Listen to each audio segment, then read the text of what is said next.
okay, unless there's any other questions beforehand before I get started. All right, so from chapter 12, let's do 12-20.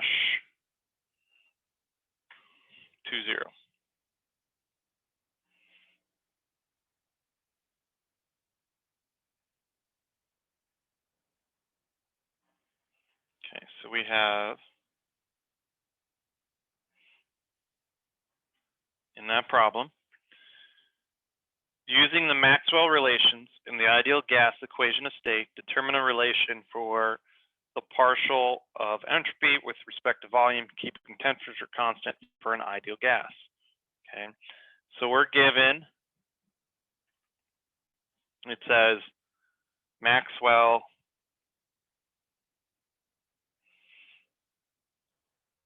relations.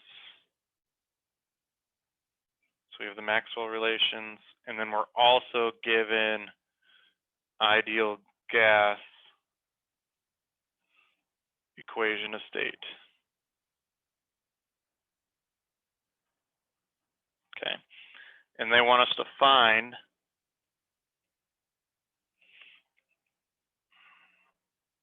this partial. Okay.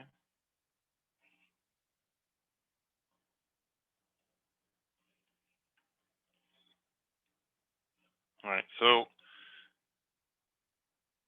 ideal gas law, right? That's PV is RT. And then the Maxwell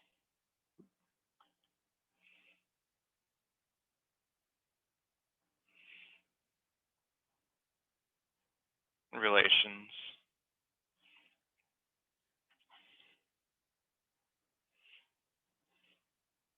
are these four equations we got from the TDS equations and the Helmholtz and the Gibbs, where we then tested for exactness, but not tested, we did the exactness, and we were able to relate these equations to each other, okay?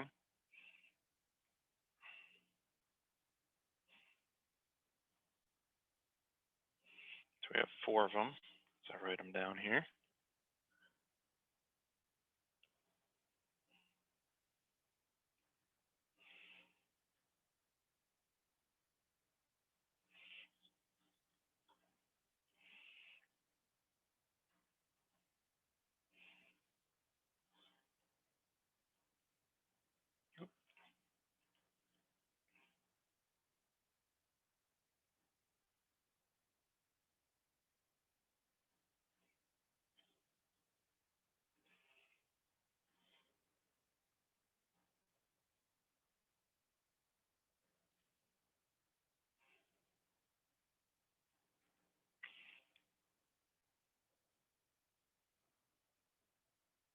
All right, so we have these four Maxwell equations,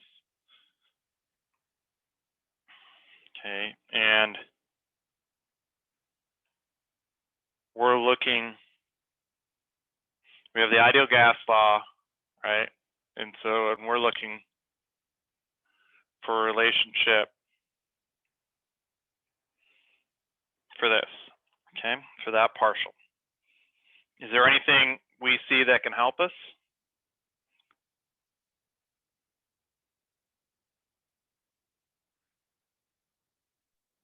Third Maxwell equation. Yeah, so our third Maxwell equation right here, right? Right, because in our equation, we have the partial of entropy with respect to volume, keeping temperature constant. Well, this ideal gas law has nothing to do with entropy in it, right? This just relates, the equation of state relates pressure, specific volume, and temperature, right? And we have entropy in that partial. So if we use the Maxwell relationship, we can say now that we have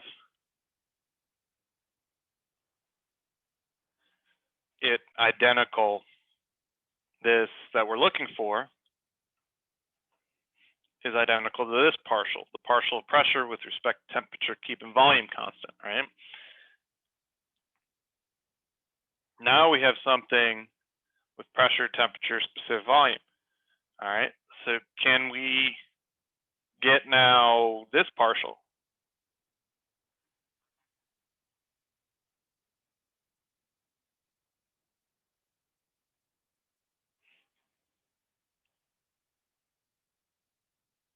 Can we get this partial from the ideal gas law? Yes. Yeah, so if we, so we're looking for the partial of P, right? So if we rearrange then the ideal gas law as RT over V, right? For pressure, if we're looking for the partial of pressure with respect to temperature, keeping specific volume constant, that then means specific volumes constant and our gas constants constant. So this would kind of look like this then, right? So if we take that partial with respect to temperature, we're just left with the constant, and the constant is just R over V, okay? And that's equal to our original partial we're looking for, okay? And it's simple as that, okay? So there's not too many steps. What you'll see in these questions in chapter 12, there's not too many steps.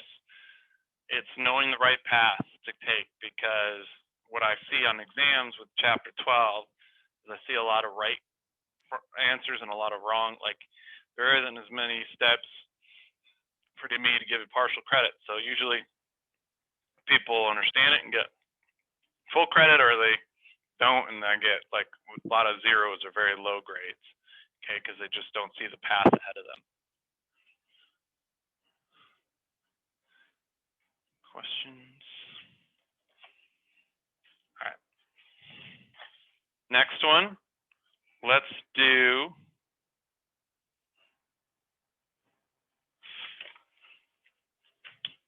-26.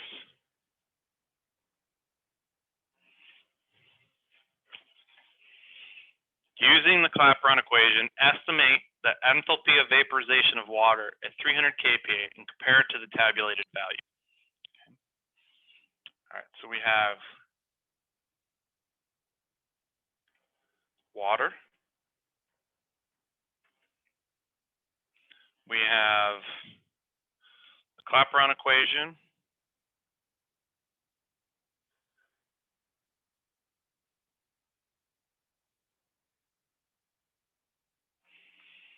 All right, and we have pressure is 300 kPa. Okay. They want us to find the enthalpy of vaporization, which is HFG, okay, and compare it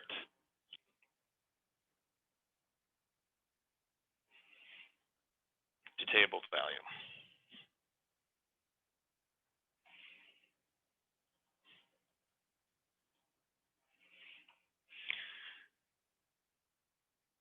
All right, so the Clapeyron equation.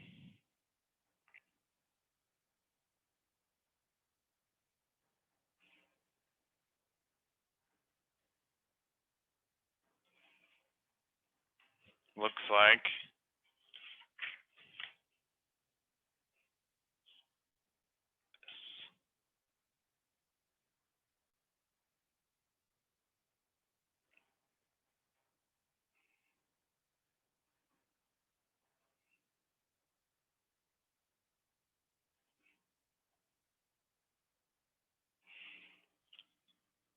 okay, so we have the Clapeyron equation. We developed this in lecture from one of the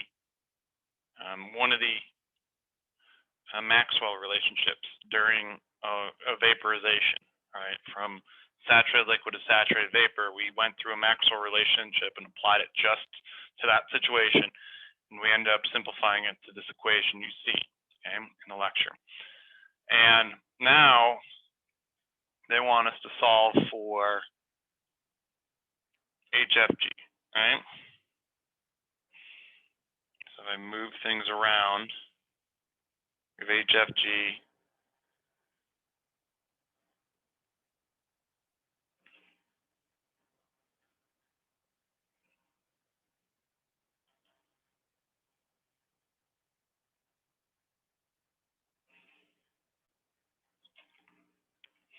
Is equal to our temperature, our VFG, and then the saturation curve, okay, the slope of the saturation curve. Okay, so what we're doing here with this equation is everything on the right is measurable data, right? Enthalpy of vaporization is over here. That's not really measurable. So we have all temperature is a measurable quantity, specific volume is a measurable quantity, pressure and temperature are all measurable quantities. So we can use experiments and get that data. And we have data in the back of the book, right? So it's from our experiments, we have the data in the back of the book. We just can't use HFG from the back because that's a calculated quantity. Okay. All right. So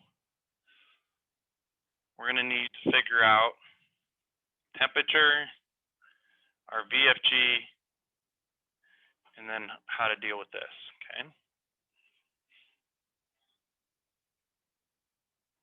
All right, so if we start with temperature, right?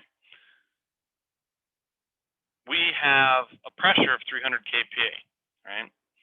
What temperature would that be then?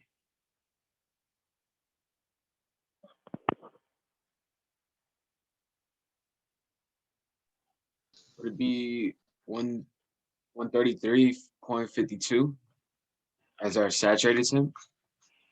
Yeah, so it's a T-sat, yeah. So before we put in the value, but yes, it would be that. So it's the saturation temperature at a pressure, at our pressure, right, which is 300 kPa.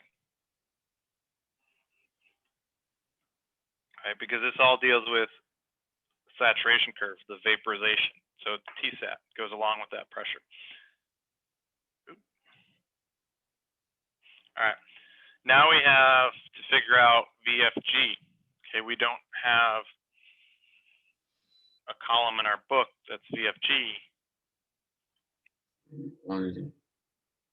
Huh? Sorry, what was that? We would need the quality, right? Or no, VF and VG, think of those. So those deal with saturated liquid, saturated vapor value. Okay. The difference between the two. Yeah, the difference. Yep, so we just have VG minus VF, again, at our 300 kPa. Okay, and then the last is pressure, right? The change in pressure over the change in temperature, right? So that's going to be where we approximate it numerically. Okay, so we have delta P over delta T sat, but it's at 300 kPa.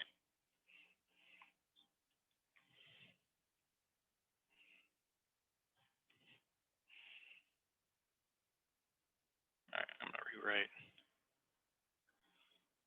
this before putting in our values.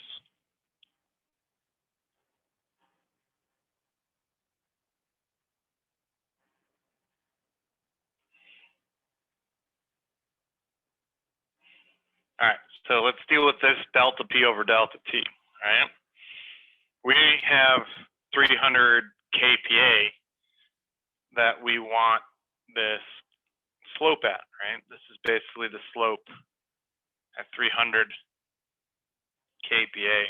of the saturation curve, right? If we go back to chapter 3, you know, this saturation curve, you have something like this, right? And we're looking for, maybe it's a sharper slope. Oh gosh. All right, so maybe, and we're just looking for a single point right here, right? Maybe this is temperature right here, and this is pressure. So what do we do to get these? How about the delta P? What do we do for that? This change in pressure. We'd use like the pressure above that and the pressure below that. Yeah. So basically, now we're going to take difference. Yep. Yeah. Take a point like right here, a point right here, right, and then that corresponds. That'll correspond with its temperature. Okay. So how do we write that in this? So we're going to have take 325 and then 275 as the kPa, but then the temperatures, they go with that pressure. So this would be Tsat at 325 kPa minus Tsat at 275 kPa. All right, so we basically just picked a plus or minus 25 kPa, like rows above and below, right? Data point we have. Any questions on that? All right, now we can grab all our, was there a question? Sorry. No. All right, so now we can grab all our numbers, right? So we have what was mentioned, that 133.52, but we got to change it to absolute, right? Because we're taking a single temperature, multiplying it times stuff. So we got to make sure we use absolute here. Okay. VG and VF at 300 kPa. We go and grab that.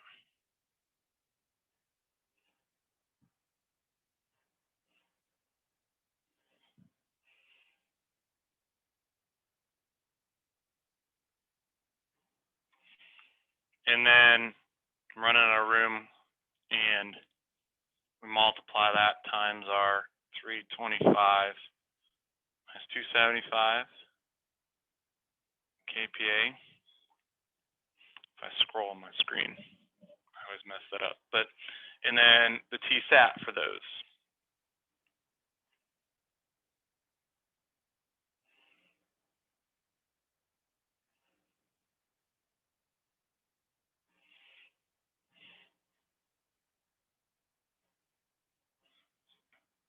All right.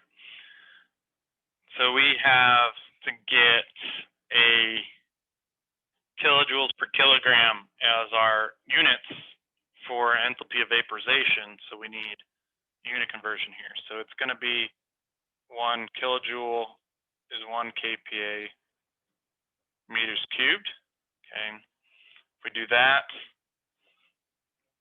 kPa goes away here, the meters cubed goes away here, and then this Kelvin gets canceled with degrees Celsius here, because this can be Kelvin also. If we just had these changed to absolute, that would be Kelvin. All right, so then we're left with kilojoules per kilogram. So we're good on units here, and we get 2159.9 kilojoules per kilogram. Okay.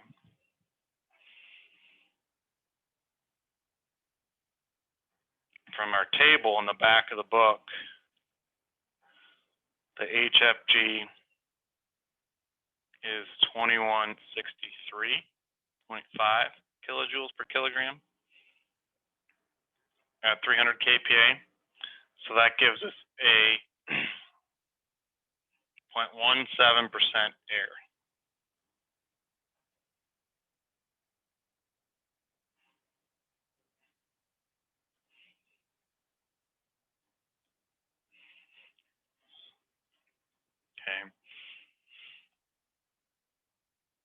we could get that error down even more if we took the saturation curve information data from the back of the book and did a curve fit and kind of created the curve that we have here, and then took the derivative of that curve and solve for a 300 kPa. All right, because right now we're just assuming that it's linear between those two data points, right? If we have the data and we curve fit, we might see it's kind of has a different form through it, and we'd get, you know, a different derivative, a different slope that would probably even lower that error even lower, even though already it's a pretty accurate value, right? Questions? What's going to determine like how high or low our like P and T values would be, or that really just kind of depends on how you look at the graph? So I would choose, I believe this is what, so if we look at 300 kPa in the back, we'll see that you have a 300 kPa row, but then the row below it is 275 and the row above it's 325. So we're basically choosing the row above and below of our data point, right? Because that's the closest we can get. We can get to that point right here. All right, 300 kPa is here, and the next row of data is 275 and 325. So that's why we chose that, right? If we had a row of data, because that data is exact in the back of the book that was closer, we would have taken it closer because that would give us a better approximation of the slope at 300. Okay. You know how you were saying you would do a curve fit? How Yeah. exactly does that work? You just, I know you would have these values, but what you would create an equation with those data Yeah. points? So let's say you have these data points like this. All right, and now you fit your curve, all right, to it. Now that curve, something looks like your pressure is a function of some constant 1, and this is temperature down here, and this is pressure, right? Times temperature, maybe squared, plus constant 2, temperature, plus maybe constant 3. So maybe I'm just picking a polynomial and not a line, right? Now, if we wanted to take the derivative, you just take the derivative of that line, and you would get dp dt, right? And you could have 2c1 t plus c2, right? Now I just plug it in at the value you want, right? So that's where you would take your saturation temperature and just plug it in to get your dp dt, okay? Does that make sense? Yeah, actually, it makes a lot of sense. Yeah, so now it has a form function of a curve between here of how it's going to kind of represent between the 2 points, versus here we're just saying, you know, we're just going to assume it's linear between those 2 points, which, you know, as you get closer and closer to that exact point, you know, you're basically at the slope point, but we're basically saying it's linear between those two as you go further and further. Let's say the points were so far away that we're trying to predict a slope here between here and here, right? And our curve is point of that we need is somewhere over here, okay? So you might be getting something that's slightly different. Although, as again, ours is pretty close with a 0.17% error. Okay.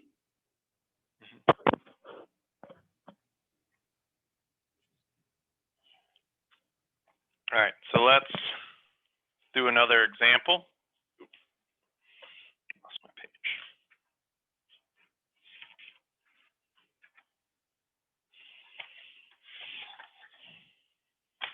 Let's do 12-35.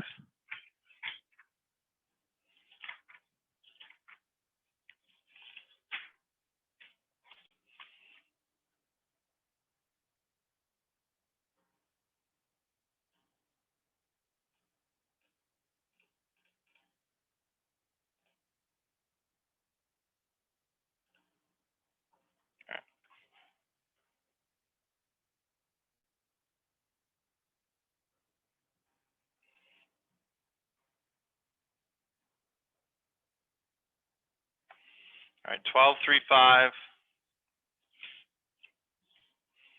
Determine the change in enthalpy of air in kilojoules per kilogram as it undergoes a change of state from 100 kPa in 20 degrees Celsius to 600 kPa in 300 degrees Celsius using the equation of state pressure times volume minus A equals RT, where A is equal to 0.1 meters cubed per kilogram. Compare the result to the value obtained by using the ideal gas equation of state.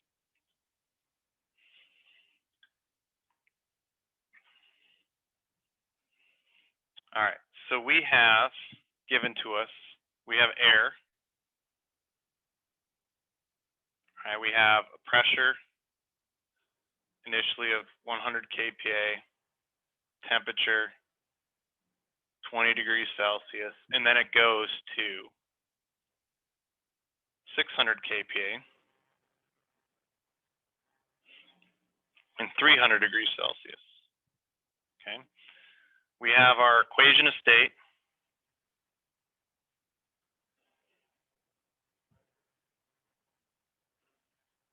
Which they give us PV minus A equals RT. So it doesn't follow the ideal gas law, it follows this equation of state, right? And then A is equal to 0.10 meters cubed per kilogram. They want us to find the change in enthalpy, okay? And then they want us to compare it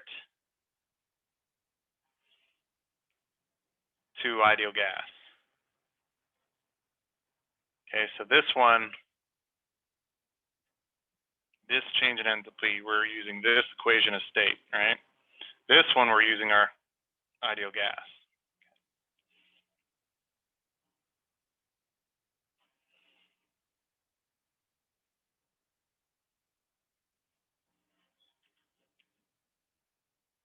All right, so change in enthalpy. We have an equation we developed in lecture, right?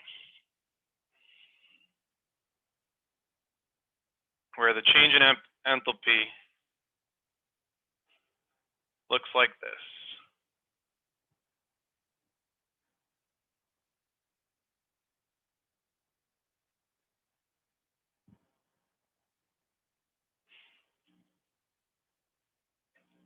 Okay. So this is equation we developed in lecture, but it's equation 12-35. And it is a general change in enthalpy for a function of temperature and pressure, okay, change, okay? And it is valid for any substance, whether it's water, right, whether it's refrigerant, whether it's ideal gas, incompressible, this equation works, okay? First off, though, we have a gas that has this equation of state. You remember equation of state? It relates pressure, volume, and temperature, right? It's an equation that relates those properties. For water and refrigerant, we have table data that relates those properties, right? So, but a gas, we have this equation of state that relates those properties. Okay, so we have that, okay? All right, so let's go through here. All right, CP, start. We have CP we need to figure out, right? CP is a measurable quantity, okay? Do we have values for CP in the back of the book?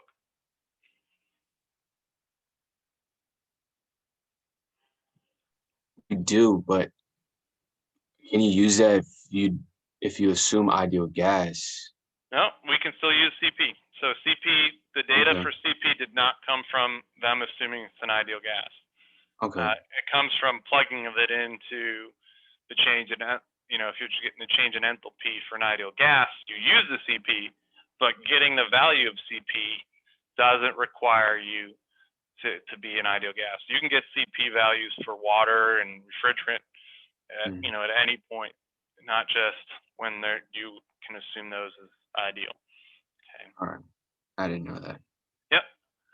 All right, so we have two temperatures in this case, so we got to take a T average. So we have 20 and 300.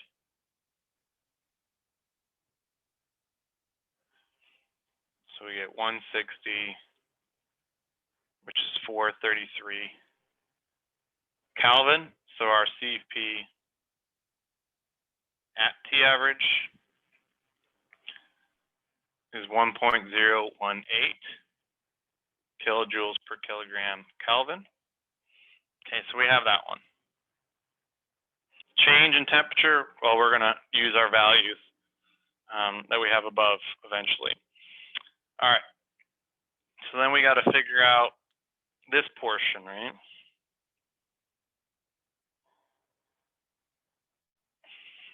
All right, so we have, again, temperature values. So let's first start off with trying to figure out this partial. Can we figure out that partial?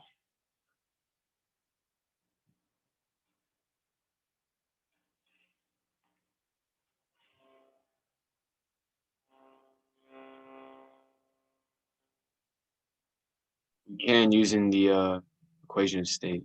Yeah, so if we look at our equation of state, we're looking for the partial of volume. So we rearrange for volume, right? So from our equation of state,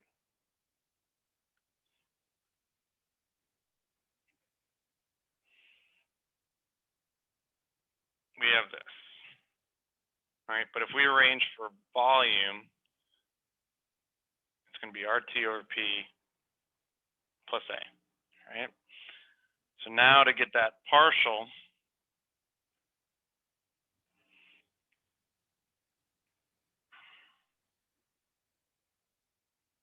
volume with respect to temperature, keeping pressure constant, right? That would look like if we wanted to put that constant value in to C, so it's easier to take the partial.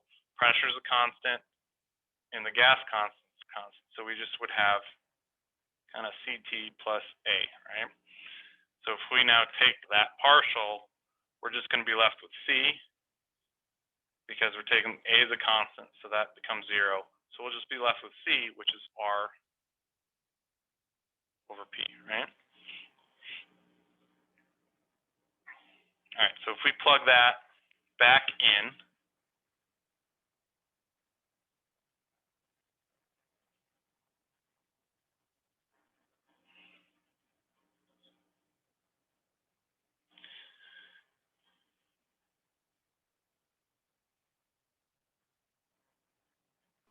I'm sorry, how did we get to R over P? we took so we have C is basically right here is R over P, right? Is C, because I'm making, these are constant, because pressure is constant and the gas constant is constant. So I just substituted it with C, right? So if we take that partial, that just becomes C, which is R over P. Okay. Because this is 0, because this, if you take the derivative of a constant, it's 0, right? And then you're taking the derivative of this with respect to temperature, so you just be left with C, which C, as I had in my substitution, is R over P. Got you. All right, so we have this now.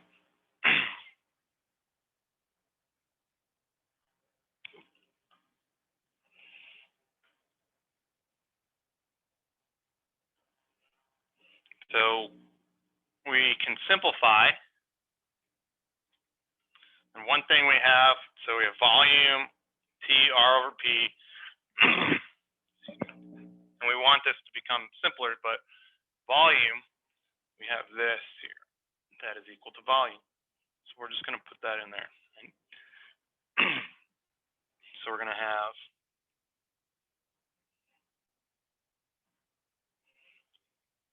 RT over P plus A minus RT over P dP. So if we look at that then, RT over P cancels, right?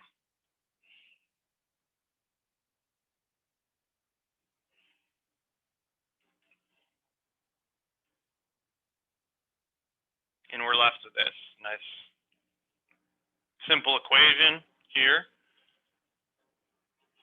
What do we do next?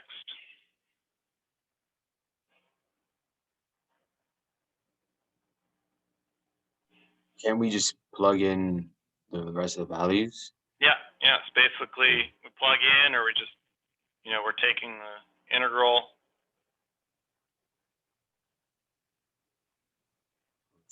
From state 1 to state 2. So this just ends up being change in enthalpy. CP, we're assuming constant, right? So this goes outside of our integral. So we have just CP delta T, and A is a constant. So we have A, and then delta P, right? So now we can put in our values. It's 1.018.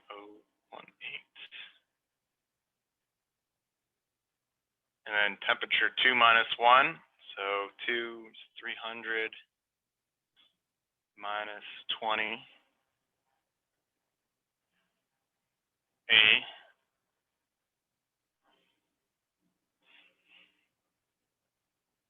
I'm gonna run out of room.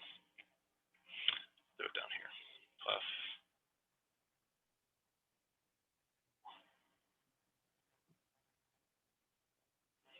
and A, and then change in pressure. Pressure 2 is 600. Pressure 1 is 100. Again, we want units of enthalpy here, which is kilojoules per kilogram. So we see we're good here. This can't, Kelvin and degrees Celsius cancels. But here we need our 1 kilojoule is 1 kPa per meter cubed.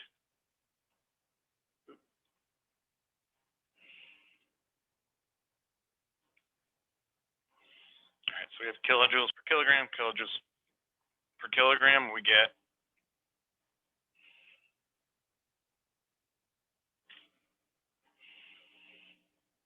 335.0 kilojoules per kilogram.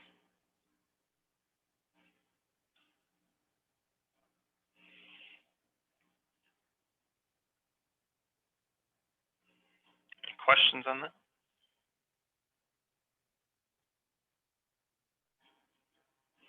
All right, so they ask us to compare it to the ideal gas one, right?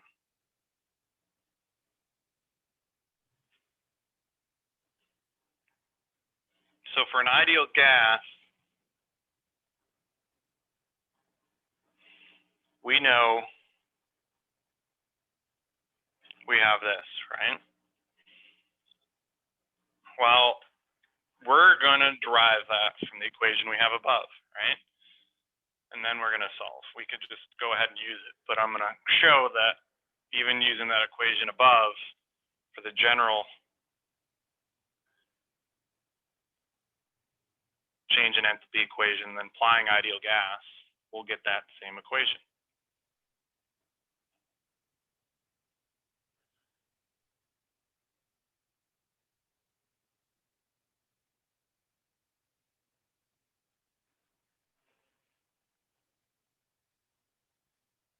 All right, so we know we're going to have to end up with just this, right, for an ideal gas, but we got to get there, right? So we'll do a similar process as we did in the last part, is we had the equation of state.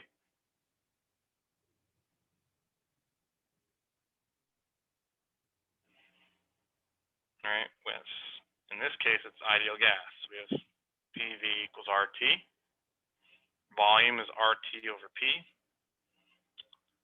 All right, we need that partial.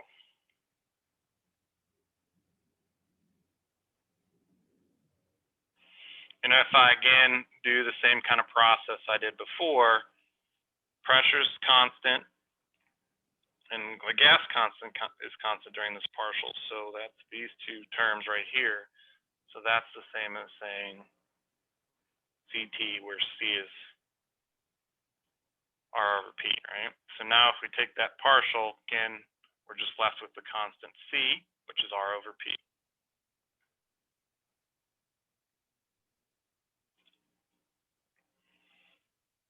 Now we apply it.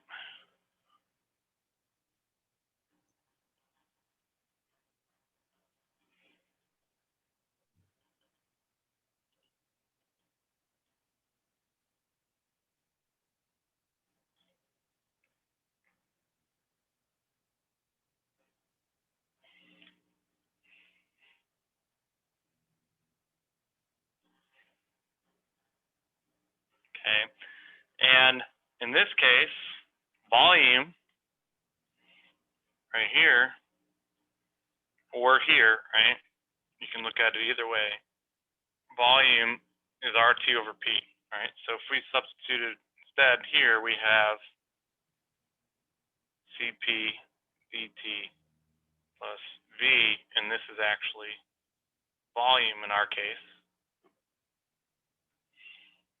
for our equation of state for an ideal gas.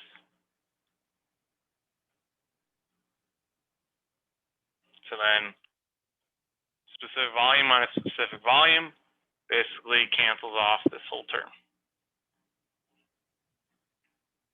And we're left with CP times dt.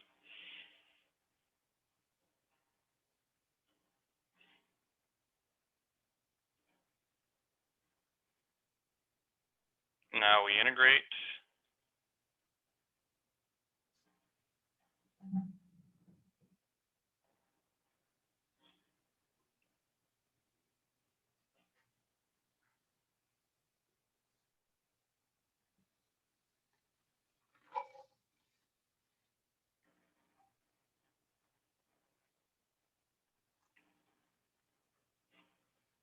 Plug in our values. And we get 285.0 kilojoules per kilogram when you use ideal gas. Okay. Any questions on that? Yeah, I could have sworn the change in H was something different. Wasn't it CP times change in T plus volume times the change in P pressure? Or is that only just for closed systems? For Or I think it was change in U times? I can't remember how it was. I mean, the definition of enthalpy is H is equal to U plus PV, right? Okay. So that's what that U do, is. And you could do du plus dPV, right? Yeah. But we also have shown that for an ideal gas, back in chapter 4, that this is true, right? Mm-hmm.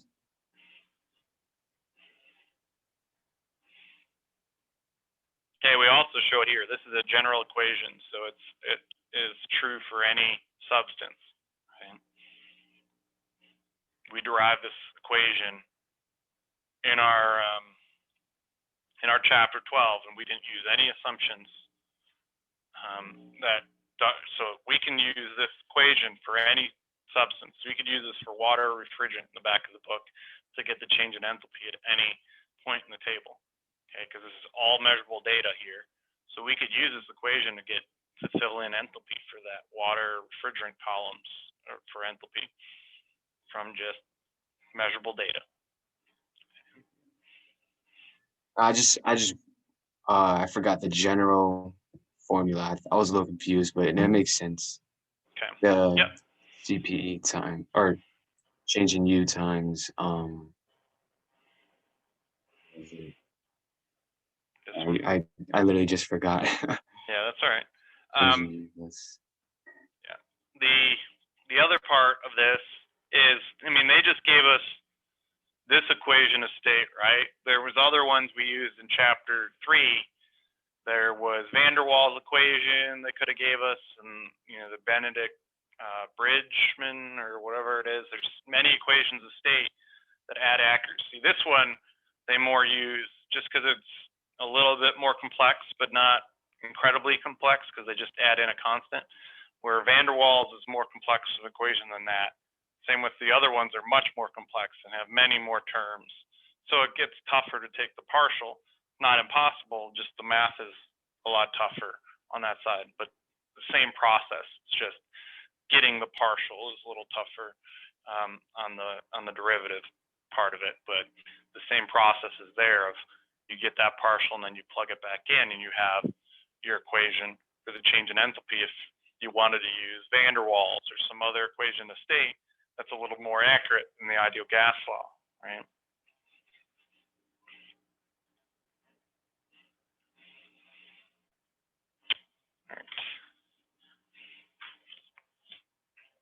All right, so let's do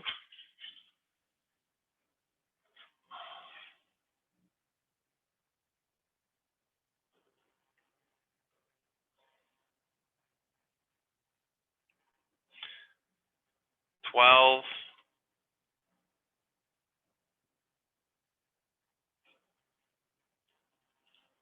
-61E.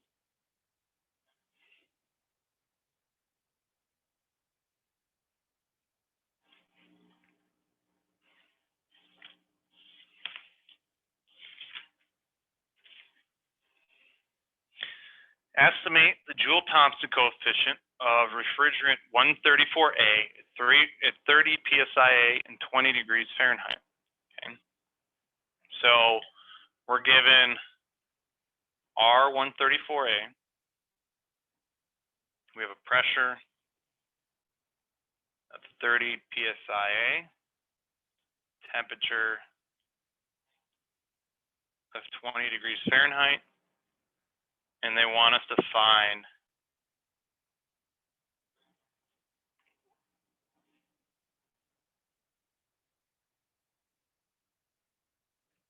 the Joule-Thomson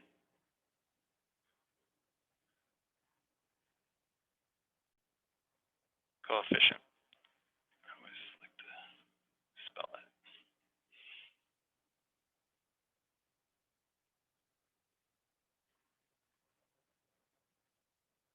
All right.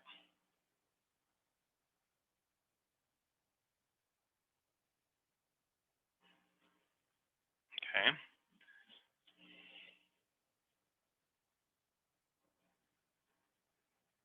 For this one, we can do schematic.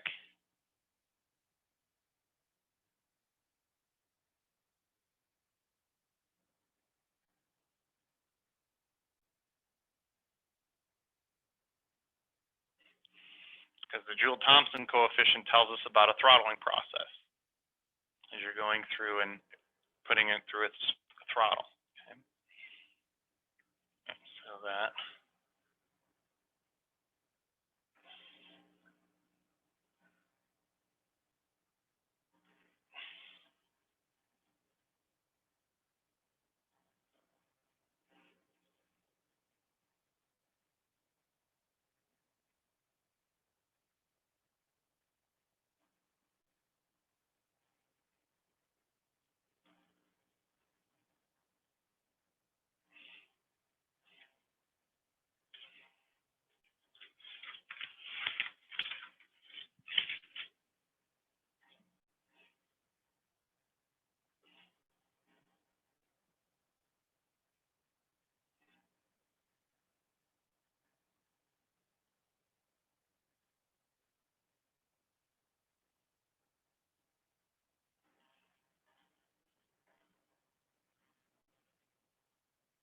All right.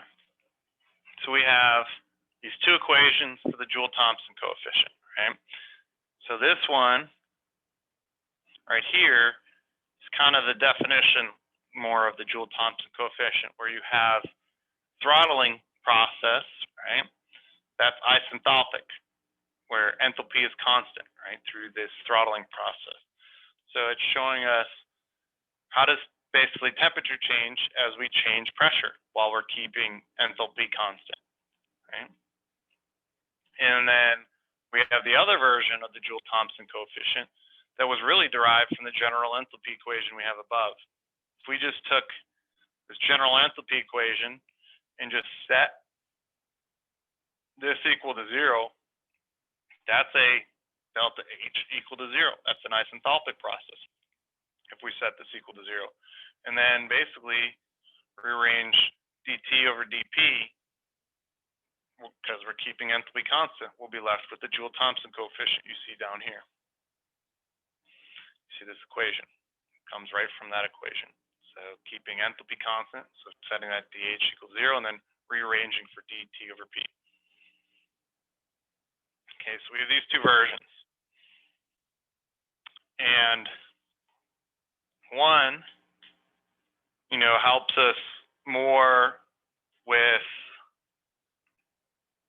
here is more for if we got temperature, pressure, and specific volume, CP, let's just say we have CP data, we have specific volume, temperature, pressure, right? And this is equation of state. Okay, everything over here deals with equation of state information, or CP, right? Over here, if we have enthalpy data and then temperature, pressure, and enthalpy is what's going on here, right? So what substance do we have? We have refrigerant, R134A. Okay, so which equation do you think that we'll use?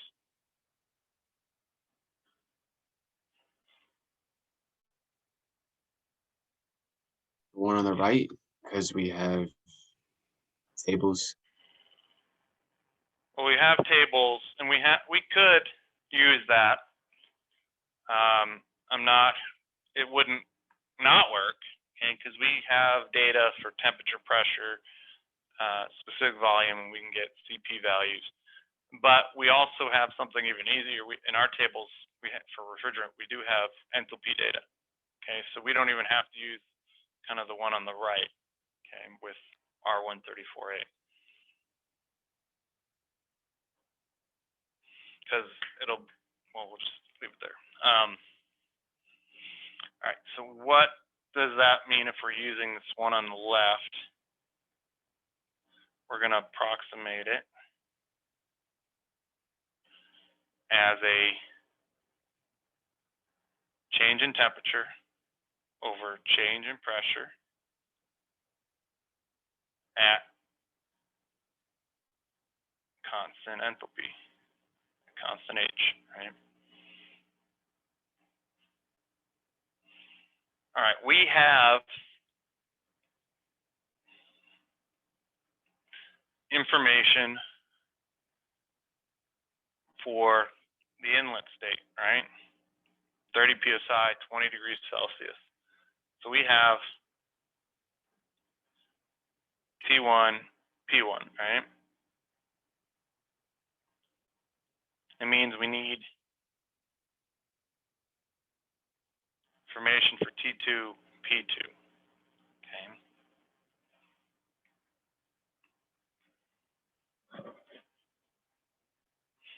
All right, so what do we know about what's happening in this process with temperature and pressure?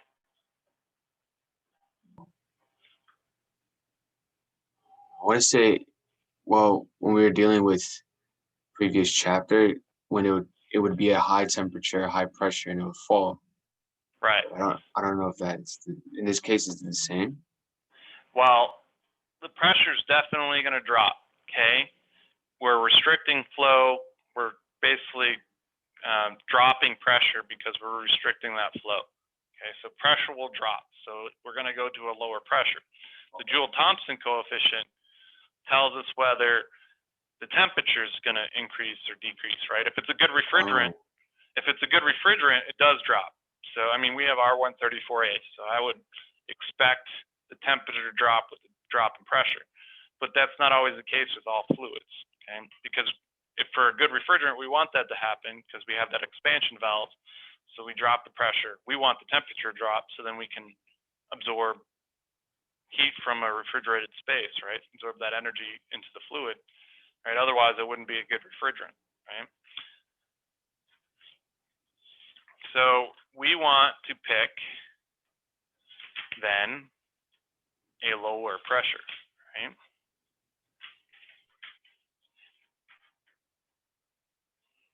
So I'm going to pick, we have 30 psi, right? So we need lower pressure. Okay, so I'm going to pick then that pressure 2 is 20 psi.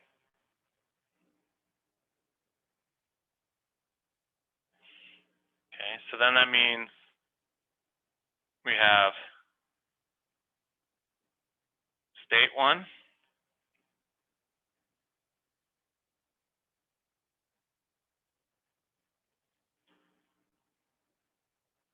degrees Fahrenheit.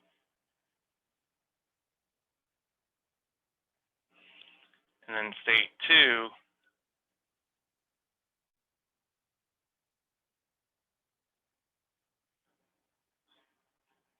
I just assume that, right? But I still need, so I have then P2, because I just assumed a lower pressure, and I assumed it to be 20 psi. So I have that. How do I get T2 then?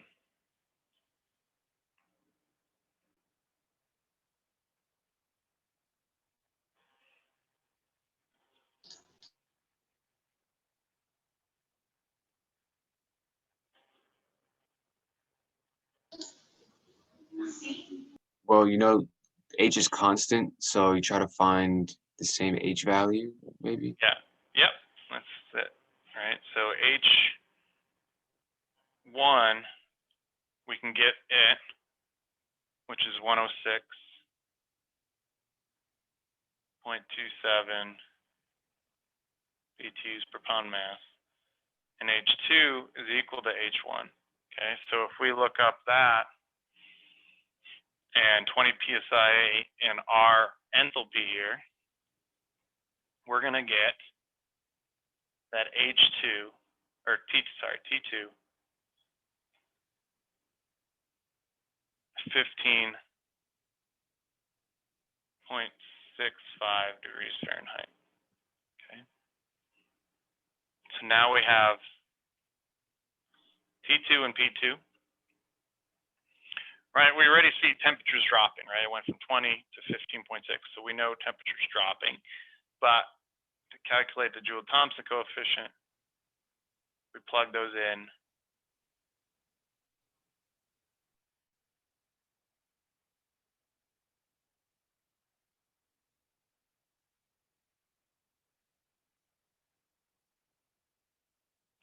We have pressure.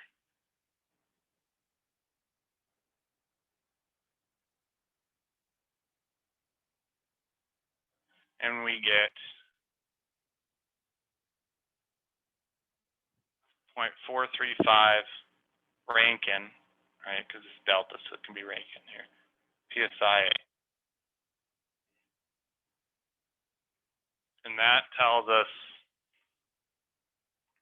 just by it being greater than 0, it's a temperature decrease. I mean, we can also see it by just comparing T1 and T2, right? But if you're dropping pressure, so this is a negative, you're going to get a negative in the numerator, and then you have negative in the denominator from dropping pressure. So a positive Joule-Thomson coefficient means a temperature decrease. If it's equal to 0, it's a constant temperature. If it's less than 0, it's a temperature increase. Okay, and that wouldn't be a very good refrigerant doing that, right? Drop its pressure, and we're looking to drop its temperature, but instead its temperature increases. Now that's not a fluid that would make a good refrigerant.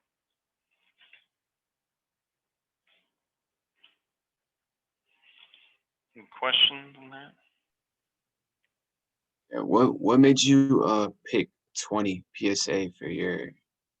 Well, you see the row data in the book in the table goes.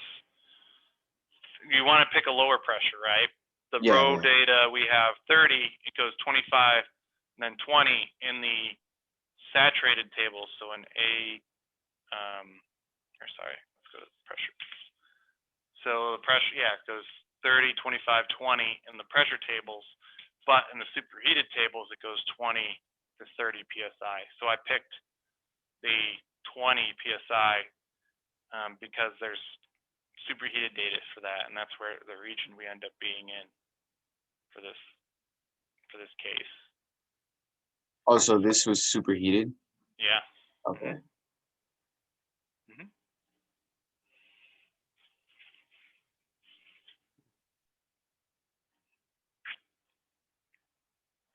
Any other questions? All right, I got one more example. 12-65.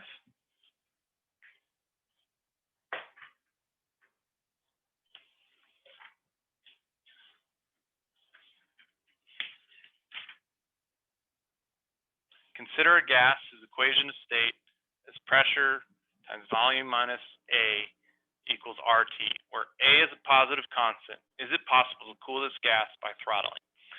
Okay, so we have a gas. We have an equation of state.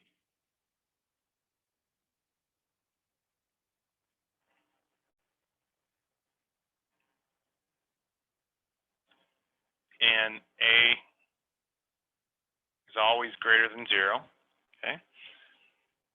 And they want us to find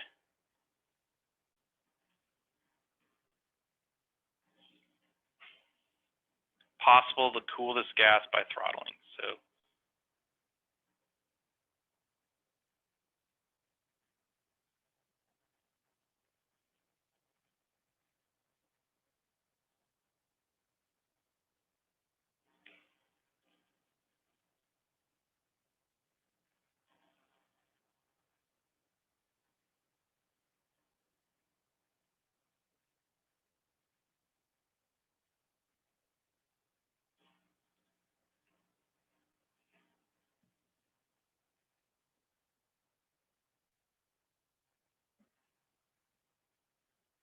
all right, so we're looking at the throttling process again, okay? So that's the Joule-Thomson. So it's cool gas by throttling, right? So we have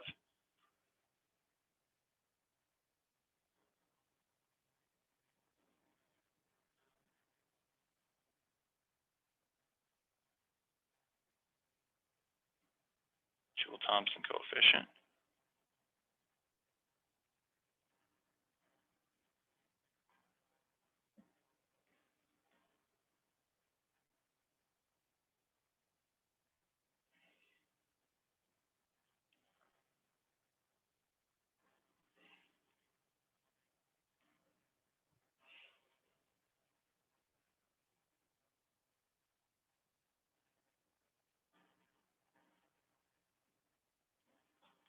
Okay. So which equation do you think we use?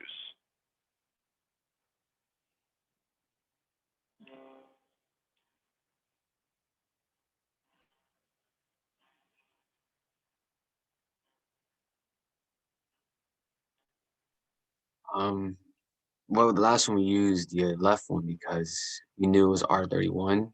We don't know this one, so I'm guessing the right. Yeah. So true. So we know it's a gas, right?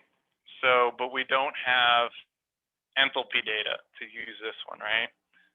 So we have to use then this one, right? We have an equation of state right here that relates temperature, pressure, and specific volume, right? So let's start there. That's really bad.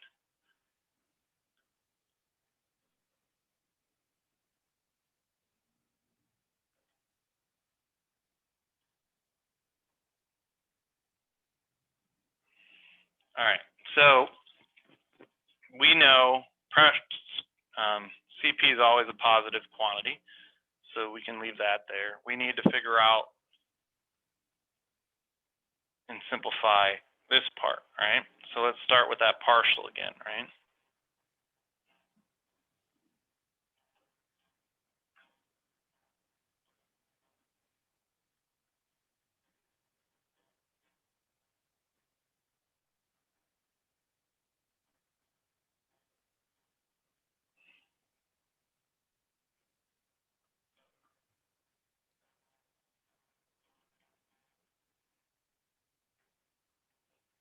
Again, R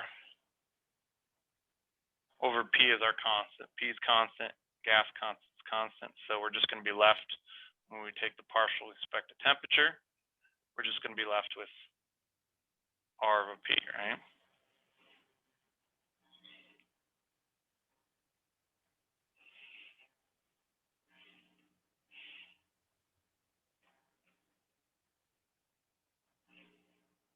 All right, so if we simplify,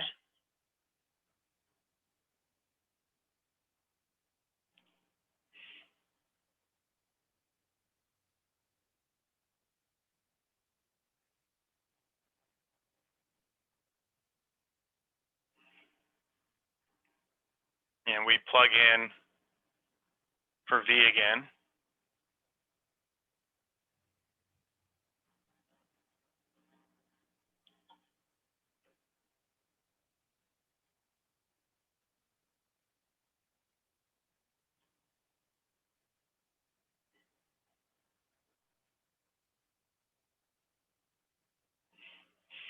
RT over P cancels,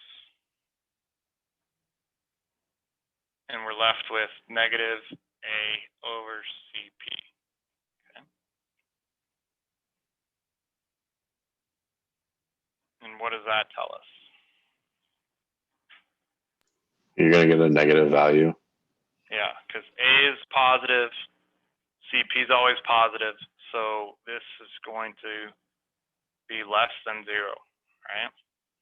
Which we kind of described what each of them were, right? Up here, less than 0 is a temperature increase.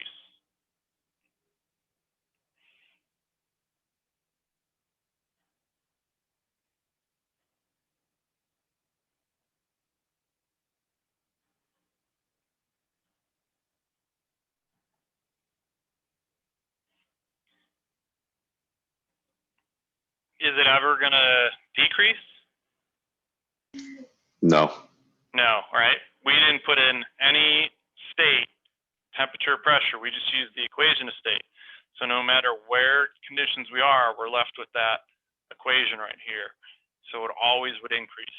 If we followed that equation, if a gas followed this equation of state, it's saying it would always increase in temperature if you dropped pressure.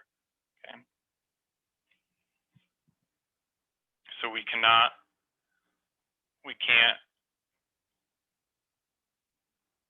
cool this gas by dropping, or I should say by throttling. Okay.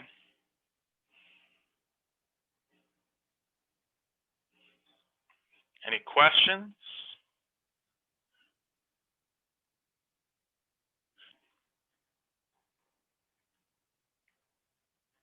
All right, so there's other equations we derived in the chapter, in the lecture that dealt, and it's the same kind of process. They have partials in them, and you're either kind of numerically approximating the partial, or you're taking the partial from an equation of state. We had some equations with CP, we had CV, there was change in internal energy, there was change in entropy, but it's the same kind of process we just went through. Is we have this equation that tells us this general equations, and now we approximate things numerically or with the direct partial because we have an equation of state. Okay, so it's the same kind of process throughout the chapter.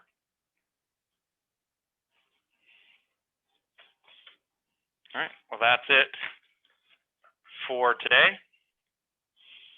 You guys have a good rest of your week, and I'll virtually see you on Monday. Have a good one, Professor. Yep, see ya. Thank you.